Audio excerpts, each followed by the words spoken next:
수십 년 동안 미국과 중국의 관계가 흥망성쇠를 거듭을 해왔지만 무역과 투자는 두 강대국을 하나로 묶어주는 접착제 역할을 오히려 해왔었습니다.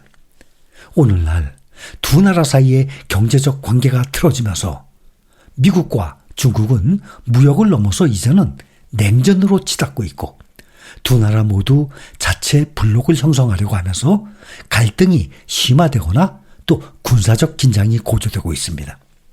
현재의 상황은 한때 상상조차 할 수 없었던 일이 되고 있습니다. 트럼프 대통령의 첫 임기 동안 워싱턴과 베이징은 서로 깊이 얽힌 관계를 완전히 혼란에 빠뜨리는 것을 꺼려왔었습니다. 첫 번째 무역 전쟁은 2018년부터 2019년까지 거의 2년에 걸쳐서 진행이 됐었습니다. 잦은 협상과 양측의 갈등 격화에 대한 우려를 불러일으켰습니다. 이번에는 양국이 3개월도 채 되지 않아서 사실상 무역 금수 조치를 취했고 경제 전쟁을 새로운 국면으로 끌어올리고 있습니다. 앞으로 수년간의 전반적인 세계 안보와 경제적 안정이 걸려 있는 것입니다. 미국과 중국은 경제적으로 분리된 상태에 있고 무역 갈등 고조가 다른 지역으로 확산되는 것을 막을 아무런 가드레일이 없는 것 같습니다. 이것은 새로운 냉전 시대가 아니라고 주장하기가 점점 더 어려워지고 있는 상황이에요. 트럼프 대통령의 최근 관세 조치의 강도에 대한 초기 충격 이후 중국은 이제 전면적인 보복 태세에 돌입을 하고 끝까지 싸우겠다고 다짐을 하고 있습니다. 중국이 최근 보복 관세 대응을 발표했다는 것은 경제적이지 않은 다른 방법으로 옮겨갈 가능성을 시사하는 것입니다. 양국은 점점 더 노골적인 사이버 공격을 감행하고 있다고 서로를 비난해 오고 있습니다. 최근의 관세 인상이 시작되기 전부터 미국 정계와 군부 내에서 중국발 안보 위협에 대한 경각심이 더욱 커지고 있습니다. 4월 10일 상원 청문회에서 인도태평양 미군 사령관인 샘 파파라로 제독은 대만 근처에서 중국의 군사활동이 증가하고 있다면서 주의를 환기시켰어요. 이것이 미국과 동맹국의 안보를 위협한다고 말했습니다. 미국 측에는 트럼프 대통령은 경제적 양보를 하지 않는 한 미국 지원에 의존하고 있는 국가에 대한 안보 보장을 처리할 의향이 있음을 시사하고 있습니다.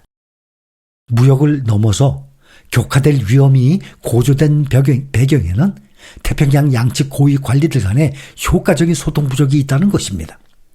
당초 베이징, 중국 쪽은 대화를 기대했지만 공식적인 외교 의전을 고집한 것은 시진핑 주석과 가장 가까운 인물들, 특히 시 주석의 비서실장인 차이치와만 소통하려는 트럼프 팀과 상충되는 결과를 낳았습니다.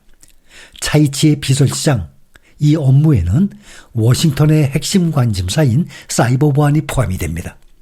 트럼프의 관세 공격에 중국은 입을 다물고 있는 상황이에요. 최근 무역 갈등이 고조되니까 트럼프 대통령은 시 주석에게 직접 권한을 걸 것을 시사했습니다. 트럼프 정부 관계자들은 또한 중국 외교관들에게 왕이 외교부장이 마르코 루비오 국무장관에게 연락할 것을 제안했다고 이 사안에 정통한 소식통들도 전했습니다. 그런데 지금까지 중국은 어떤 입장에도 관여하지 않고 있습니다. 대신 시진핑 지도부의 정치적 비용을 최소화할 방안을 모색하기 위해서 베이징의 정책자문위원들은 리센룽 전 싱가포르 총리와 무하마드 빈 살만 사우디아라비아 왕세자를 트럼프 대통령의 잠재적 중재자로 거론을 하고 있다고 합니다. 그러나 양측 모두 협상에 서두르지 않는 것으로 보여서 이러한 논의는 충분히 진전되지는 못하고 있습니다. 트럼프 대통령은 지난 주말 기자들에게 미국이 중국과 합의를 할 것이라고 재차 강조했습니다.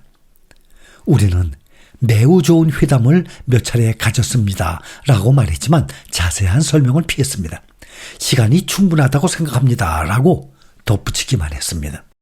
이렇게 소통 교착 상태가 지속되고 있는 가운데 양국은 전투에서 동맹을 모색하고 있습니다.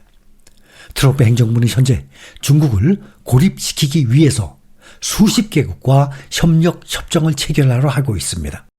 한편 또 시 주석과 또 그의 고위 보좌관들은 최근 며칠 동안 교역 상대국들을 미국에서 떼어놓기 위해서 전방위로 움직이고 있습니다.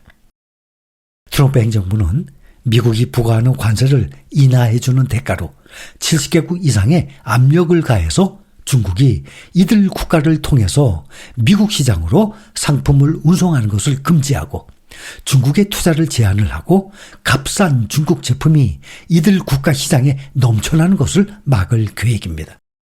각국이 미국과 중국 중에 하나를 선택하길 원할 수도 있습니다. 하지만 어느 쪽에도 연합을 구축하는 것은 쉽지 않을 듯합니다.